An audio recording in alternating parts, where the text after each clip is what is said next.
अस्सलाम वालेकुम। इब्तदाई Urdu KG Cambridge scholar series by Cantab publisher. और याद रखिए कि कैंटब की तमाम कुतब Punjab curriculum and text book board से मंजूर शुदा हैं और हमारा नारा है वन करिकुलम वन नेशन। और जनाब, आज का मौजू है, आज का उन्वान है मुज़क्कर और मुअन्नस। किताब में मुज़क्कर अल्फाज दिए गए हैं और उनके सामने मुअन्नस अल्फाज मौजूद है। इसका मतलब ये है कि सबक के इख्तिताम पर तलबा इस काबिल हो जाएंगे, यानी हमारा फैलो तलबा इस काबिल हो जाएंगे कि वो मुज़क्कर से मुअन्नस बना सके और मुज़क्कर मुअन्नस के जो एक इसका नज़रिया है उसको तसव्वुर को समझ सकें। तो अब हम क्या कर सकते हैं जनाब? हम ये कर सकते हैं कि हम बच्चों को एक कहानी सुना दें। मैं तो अपने बच्चों को इस तरह से एक कहानी सुनाऊंगी। बेटा, कल मैं अपने अब्बू और अपनी अम्मी के साथ अपने दादा और दादी को मिलने उनके घर गई।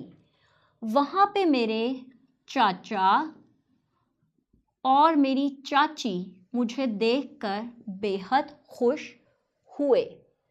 चाचा और चाची का एक लड़का और एक लड़की है। हमने उनके साथ मैंने उनके साथ मिलकर उनके घर में मौजूद एक मुर्गा है उनके घर में, मुर्गी, बकरा और बकरी के साथ खेला। देखें, ज़रा गौर से सुने। कल मैं अपने अब्बू और अम्मी के साथ अपने दादा और दादी के घर गई। दादा और दादी के घर में मौजूद चाचा और चाची मुझे देखकर बहुत खुश हुए। चाचा चाची का एक लड़का और एक लड़की है और वहाँ पे फिर मैंने क्या किया कि उनके साथ मिलकर मैंने एक मुर्गा, मुर्गी, बकरा और बकरी उनके घर में मौजूद थे और मैंने उनके साथ खेला। अब ज़रा आप इन तस्वीर को देखें जी। लड़का, लड़की, लड़का, लड़की। लड़का क्या है? मुज़क्कर है। और लड़की क्या है? ये मुअन्नस है। मुज़क्कर मुअन्नस, मुज़क्कर मुअन्नस। इसी तरह ये जो अब्बू हैं, दादा है, चाचा है, लड़का है, मुर्गा है, बकरा है, ये सब क्या हैं? ये हैं जनाब मुज़क्कर। और ये जो अम्मी, दादी, चाची, लड़की, मुर्गी, बकरी, ये सब क्या हैं? ये हैं सब के सब मुअन्नस।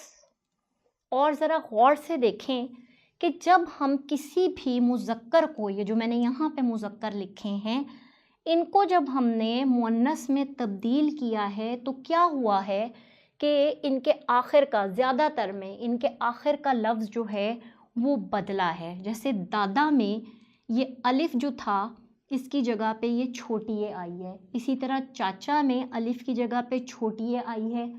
लड़का में इस अलिफ की जगह पे छोटी ए आई है। इसी तरह मुर्गा अलिफ की जगह छोटी ए आई है। बकरा अलिफ की जगह छोटी आई है। लेकिन कुछ अल्फाज जब मुज़क्कर से मुअन्नस में तब्दील होते हैं पूरा लफ्ज़ भी बदल जाता है। जैसे देखें, अब्बू, अम्मी एक नया लफ्ज़ है। इसके बाद मैं क्या करूँगी कि मैं इसी तख्ता तहरीर पर लिखे हुए इन जो अल्फाज हैं, ये जो मुअन्नस अल्फाज हैं, मैं इनकी तरतीब को उल्टा दूँगी। मसलन मैंने यहाँ से बकरी को मिठाया, अम्मी को मैं नीचे लाई, बकरी को मैं ऊपर ले गई। इसी तरह ये लड़की और मुर्गी, मुर्गी को मैंने यहाँ पे लिखा, लड़की को मैंने यहाँ पे लिखा। अब मैं क्या कर सकती हूँ कि मैं मुख्तलिफ़ तालिब इल्मों को यहाँ बुला सकती हूँ। मैं उनको कह सकती हूँ कोई लफ्ज़ पढ़ें। अब्बू। बेटा, अब्बू की मुअन्नस क्या होता है? याद करें, अम्मी। शाबाश, अम्मी। तो चलें इसमें से तलाश करें अम्मी कहाँ पे। अब मैं उस तालिब इल्म की मदद कर सकती हूँ कि वो इस लफ्ज़ को इस लफ्ज़ के साथ, मुज़क्कर के मुअन्नस के साथ मिला दे। یاد رکھیں کہ تختہ تحریر پر یہ جو ملانے کی مشق ہے یہ کروانا بہت ضروری ہے. طلبہ کو ذہن نشین کروانا، ابو کا مذکر امی یاد کروانا ہے، دادا کا مذکر دادی، دادا کی مؤنث دادی، چاچا کی مؤنث چاچی، لڑکا کی مؤنث لڑکی، مرغا کی مؤنث مرغی، بکرے کی مؤنث بکرا کی مؤنث بکری. اسی طرح ہم بچوں کی حوصلہ افزائی کر سکتے ہیں کہ وہ ہمیں چند اور مذکر اور مؤنث جو ان کے حافظے میں ہیں، انہوں نے دیکھ رکھے ہیں، وہ ہمیں بتائیں. ہم فلیش کارڈز کے ذریعے بھی طلبہ کی جانچ کر سکتے ہیں، ان کی مدد کر سکتے ہیں. جیسے مثال کے طور پر ہم مختلف فلیش کارڈز لیں، ان پہ ہم یہ مذکر الگ سے لکھیں، مؤنث الگ سے لکھیں اور فلیش کارڈ طلبہ کے درمیان تقسیم کر دیں. انہیں کہیں کہ وہ اس میں سے جوڑی کو ملا دیں. یہ تمام امشاق سرگرمیاں کروانے کے بعد ہم کتاب کے صفحے کو متعارف کروائیں. سب سے پہلے ان کی بلند خوانین الفاظ کی، ابو امی، دادا دادی، نانا نانی، اور اس کے بعد ہم طلبہ کی حوصلہ افزائی کریں کہ وہ یہاں پہ ان الفاظ کو صفائی کے ساتھ اور بناوٹ کا خیال رکھتے ہوئے لکھیں. اساتذہ کرام یہ یاد رکھیے کہ مذکر اور مؤنث ایک اہم موضوع ہے، عنوان ہے، لہٰذا ہمیں اس پر کم از کم 2 سے 3 پیریڈ ضرور صرف کرنے چاہیے. ہم کاپیوں پہ طلبہ کو مذکر الفاظ لکھ کے دے سکتے ہیں، ان کی حوصلہ افزائی کر سکتے ہیں کہ وہ مؤنث لکھیں، یا پھر اسی مشق کو بھی متعارف کروایا جا سکتا ہے، لیکن لکھنے پر توجہ دیجیے. شکریہ.